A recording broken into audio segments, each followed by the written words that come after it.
नमस्कार, सुस्वागतम, वेलकम, अभिनंदन। आप सबका स्वागत करती हूँ 5 मिनट स्टोरीज में। सबसे पहले तो Dolly Khurana, thank you so much. आपकी ये खूबसूरत सी चूड़ियाँ, आपकी ये बिंदी का पैकेट मुझे मिल गया और आपने इतने प्यार से मुझे भेजा। इस पर डॉली खुराना, आपका फ़ोन नंबर भी लिखा है। मैं आपसे फ़ोन कर आपसे बात भी ज़रूर करूँगी और आपको थैंक यू बोलूँगी। आप अगर मैरिड हैं तो सदा सुहागन रहें, क्योंकि सुहागन ही सुहागनों को ये खूबसूरत सी चूड़ियाँ गिफ्ट में देती हैं। आपका तोहफा मुझे मिल गया, इसके लिए शुक्रिया। आज की जो मैं कहानी आपको सुनाने जा रही हूँ वो चित्रकेतु राजा की है। चित्रकेतु राजा की कई रानियाँ थीं, परंतु उन्हें एक भी पुत्र पैदा नहीं हो रहा था। इस बात का उनके मन में काफ़ी शोक था। वो चाहते थे कि उनका एक बेटा ज़रूर हो। वो अपने ऋषियों के पास गए, जैसे कि गुरु हमारे यहाँ पर प्रणाली थी कि गुरुओं की शरण में जाया जाता था। सब राजाओं के अपने खुद के एस्ट्रोलॉजर हुआ करते थे, उनसे पूछा जाता था, उनसे सलाह ली जाती थी और कार्य किया जाता था। अब ये चित्रकेतु राजा जी पहुंचे अपने महान उनके राज्य के ऋषि के पास और उन्होंने कहा कि मुझे पुत्र चाहिए और आप मुझे कोई भी हवन यज्ञ पूजा स्टोन पत्थर पहना दीजिए, बट मुझे बेटा होना चाहिए। तो उन्होंने कहा, देखो, पुत्रहीन व्यक्ति को जितना दुख होता है ना, उतना ही पुत्र प्राप्त करने वाले व्यक्ति को भी दुख होता है। और जो चीज़ भगवान ने हमें देनी है वो हमारी किस्मत में अपने आप दे देता है। उससे मांगो, कोई जोर जबरदस्ती मत करो, कोई पाठ पूजा अलग से मत करो। मैं तुम्हें यही समझाऊंगा कि तुम भगवान से कुछ मत मांगो। और पुत्र और पुत्री में कोई फर्क नहीं होता। लेकिन यहाँ पर चित्रकेतु राजा कुछ भी सुनने को तैयार नहीं थे। उन्हें तो पुत्र चाहिए ही था। खैर, एक बड़ा यज्ञ किया गया, ग्रहों को उनके अकॉर्डिंग किया गया और भगवान की कृपा से उनकी बड़ी रानी के यहाँ पर एक पुत्र ने जन्म भी लिया। पुत्र दिन दिन करके बढ़ता रहा। इधर राजा का मोह अपने पुत्र की तरफ बहुत होने लगा। पुत्र 2 साल का हुआ, छोटी रानी ने उसे जहर देकर मार डाला। क्योंकि छोटी रानी की सारी बेटियां थी और बड़ी रानी के पुत्र हो गया था, तो आपस में ईर्ष्या की भावना आ गई थी। ये परिवार है, देखिए, जब अगर परिवार में भी फूट डल जाए और अगर कहीं पर भी किसी को ज्यादा पूछ लिया जाए, कम पूछ लिया जाए, तो ये परेशानियां राजा महाराजा के जमाने से भी होती थी। अब फिर क्या था? अब रोते हुए ऋषि के पास पहुंचे और बोले, नहीं, मुझे तो मेरे पुत्र को जिंदा करो। तो बोले, तेरा पुत्र जिंदा नहीं हो सकता, ये पुत्र की माया बहुत खराब है। मैंने तुझसे पहले ही कहा था कि भगवान से कुछ जबरदस्ती मांग कर मत ले, लेकिन तूने मेरी बात नहीं मानी। क्योंकि मैं तेरा ज्योतिष हूँ, मैं जानता हूँ तेरी कुंडली में जो है पुत्र का योग नहीं है, लेकिन अच्छे कर्म कर कर, अच्छे हवन पूजा पाठ कर कर और ग्रहों को मनाकर तूने पुत्र को प्राप्त कर लिया, पर तेरे को उसका सुख नहीं मिल पाया और तेरी रानी ने उसे जान से मार दिया। अब तू उसे भूल जा। कहता, नहीं, मुझे तो पुत्र चाहिए, आप मेरे पुत्र के दर्शन करवाओ, मेरे पुत्र वापस लेकर आओ। तो उन्होंने कहा कि पुत्र ना 4 तरह के होते हैं। मैंने आपसे कल कहा था, मैं आज आपको बताऊंगी। पुत्र 4 तरह के होते हैं और इंसान जब तकलीफ में होता है तो हमेशा कहता है, ये भगवान मेरे साथ क्यों किया। पर ऋषि ने उससे कहा, कभी इंसान ये नहीं सोचता कि उसने भगवान से ये चीज जबरदस्ती मांगी, मन्नतें मांगी, हवन करी, नाक टेकी। ये नहीं कहा ईश्वर को कभी भी कि भगवान अगर मेरे भाग्य में ये चीज है तो मुझे दे दे, और अगर मेरे भाग्य में ये चीज नहीं है तो मुझसे मेरा मन इस तरफ से हटा दे, मुझे इस तरफ की सोचना ही मेरा बंद करवा दे। जबरदस्ती मांगता है इंसान चीज और भगवान उसे वो चीज जबरदस्ती उसकी मन्नतें मांगने पर, उसकी पूजा हवन करने पर दे देता है, फिर छीन लेता है। और ये कैसे छीनता है, कौन ये 4 तरह के पुत्र होते हैं, राजा इन्हें समझ। सबसे पहला पुत्र जो होता है वो पिछले जन्म का बैरी होता है। वो अपना बैर चुकाने आता है, वो शत्रु होता है और शत्रुता निभाकर आपको इस जन्म में तड़पता हुआ दुख तकलीफ देकर छोड़ जाता है। जो कि तेरा पुत्र था, आया, 2 साल तेरे साथ खेला, तुझे आदत डाल दी और अपना शत्रु, अपनी जो उसने पिछले जन्म की शत्रुता तेरे साथ छोड़ी थी, तेरे कर्म थे पिछले जन्म के, उनको तकलीफ और दर्द में रोता हुआ तुझे साल में छोड़ गया। पर राजा को ऋषि की कोई बात समझ नहीं आ रही थी। राजा केवल रोता जा रहा था।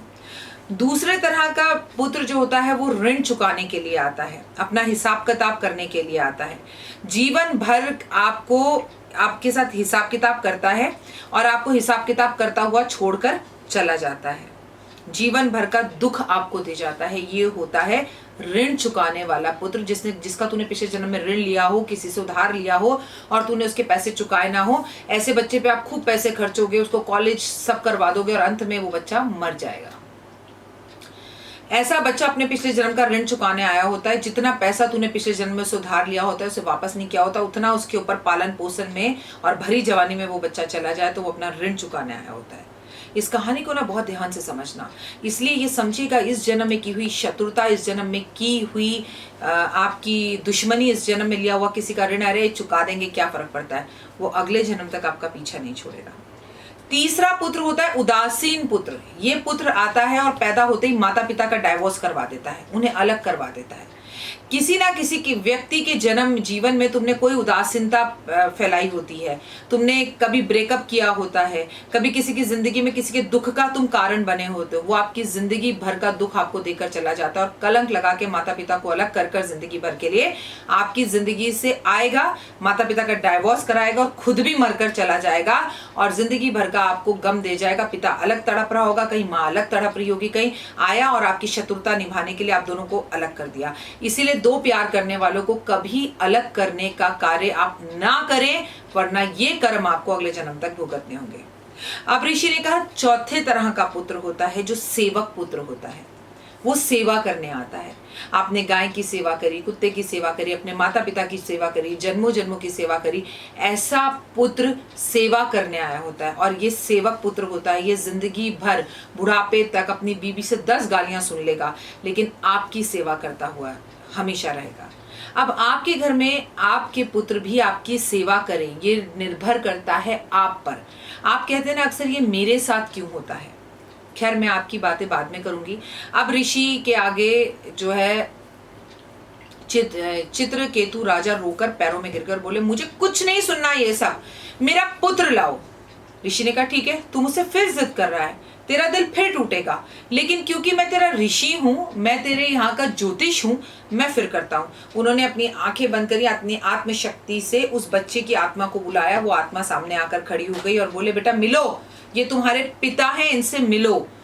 तो उसने बोला कौन पिता, कैसे पिता, मैं तो इन्हें जानता ही नहीं हूँ, मैंने पहचानता ही नहीं हूँ, मेरी तो ये आत्मा अब दूसरे शरीर में प्रवेश करने जा रही है, ऐसे तो 1000 पिता मेरे हो गए, मैं इन पिताओं को नहीं जानता। हर बार मेरी आत्मा का जो है किसी शरीर में जाती है उसका एक पिता होता है, ये कौन है आदमी, मैं ऐसे नहीं जानता। ऋषि फिर से राजा की तरफ देखते हैं और कहते हैं समझ में आया, ये तुझे पहचानता भी नहीं है, ये तेरे पितरों में भी शामिल नहीं हुआ, क्योंकि ये तेरे पाप जन्म के कर्मों का हिसाब था और ये अगला जन्म लेने जा रहा है और उसके लिए तू रो रहा है, बिलक रहा है। ऋषि के पैरों में चंद्रकेतु राजा गिर गए, उनसे माफी मांगी, घर गए और उन्होंने गीता का अध्याय करना शुरू कर दिया और अपनी पूरी जिंदगी वो गीता का अध्याय करते रहे। ये सच्ची घटना है हमारे राजा महाराजाओं के जमाने की, जहां पुत्रों के 4 प्रकार बताए। अब मैंने आपसे कहा था कल मैं बताऊंगी आपको कि देव कौन से प्रकार का पुत्र है, मुझे नहीं पता, इस सवाल का जवाब केवल वक्त ही देगा। लेकिन फिलहाल अगर मुझे इन 4 कैटेगरी में से किसी भी एक कैटेगरी में देव को रखना है तो मैं सेवक पुत्र में रखूंगी, क्योंकि देव मेरी बहुत सेवा करता है, रात को 1 घंटे मेरे पाँव दबाता है, मेरा बहुत ध्यान रखता है। अभी शूटिंग करने से पहले मैं थोड़ा अनकंफर्टेबल फील कर रही थी, तो मुझे प्यार कर समझा रहा था कि व्रत रख रही हो, आप कुछ खाती नहीं हो, अपना ध्यान रखो, प्लीज कोई फल खा लो, आपको चक्कर आ सकते हैं, आपका बीपी लो हो सकता है। आई थिंक आज की भागती दुनिया में जब बच्चे कंप्यूटर और लैपटॉप में इतना बैठते हैं, आपका बच्चा 2 मिनट आपसे यही पूछ ले तो लगता है किले फतेह कर ली। क्या आपके बच्चे आपसे पूछते हैं, बात करते हैं? क्या आप अपने बच्चों को पूछते हैं, बात करते हैं, उनकी फेवरेट चीज़ ला कर देते हैं? मैं तो आपको इस कहानी के माध्यम से सिर्फ इतना बताना चाहती हूँ, यकीन मानिए हमारे पूर्व जन्म के कर्म, हमारे पिछले जन्म के कर्म, हमारे इस साल किए हुए कर्म, हमारे अगले महीने किए हुए कर्म हमारा ना कभी पीछा नहीं छोड़ते।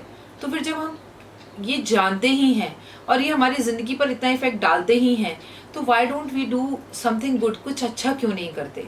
इस कहानी को अपने बच्चों को ज़रूर सुनाइएगा और ज़्यादा से ज़्यादा लोगों के साथ शेयर कीजिएगा, क्योंकि चंद्रकेतु राजा के साथ जो हो वो किसी के साथ ना हो।